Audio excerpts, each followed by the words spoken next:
So, you are on the internet using a web browser. You know, that thing with the address bar and back button and bookmarks. That thing you're in right now, up there.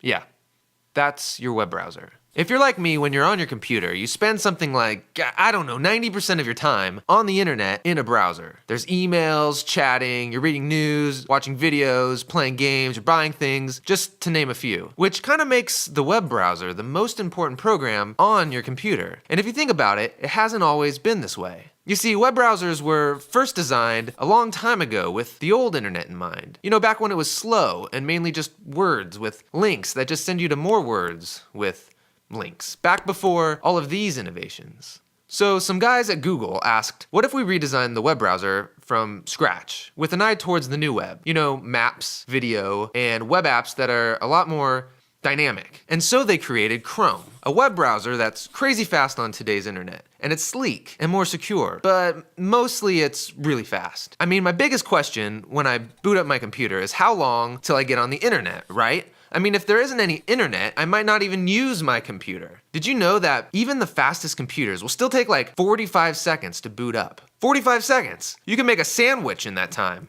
So here's what's going on when your computer's booting up. There's this list of things to do, stuff I'm sure you don't care about, but it cranks through them one at a time. What you probably notice is that your programs begin loading up slowly, and if you're like me, as soon as you see your web browser icon appear, you're like double-clicking it over and over and over. Let's go, buddy, I got some emails to read. Well, all of this stuff is called your operating system. And over time, it gets rusty, and your once fresh computer gets slow. Well, Google was like, wait a second, if your operating system's a hassle and all you're really using it for is to get on your web browser, to get online, then maybe we don't need this anymore. What if when you pressed on, you were on the internet in seconds? What if your browser was your operating system? And so check this out. This means that you don't have to deal with managing programs or nagging updates or lost files or confusing settings or blue screens of doom and there's no nagging updates.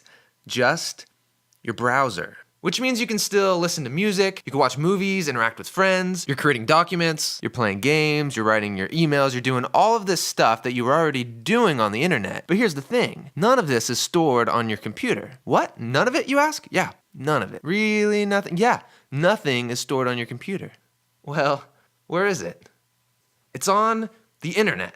You know, like when you access your emails from your computer and your phone, the email, it isn't stored on either device. So if everything's stored on the internet, then your phone, your computer, all of these devices are what people call stateless, which is kind of a big word, so maybe just remember this. Chrome is a totally rethought web browser, and you can download it right now on your computer. But Chrome OS is a totally rethought computer that lets you stop worrying about your computer so you could focus on the internet. Which is what most of us use our computers for nowadays anyways.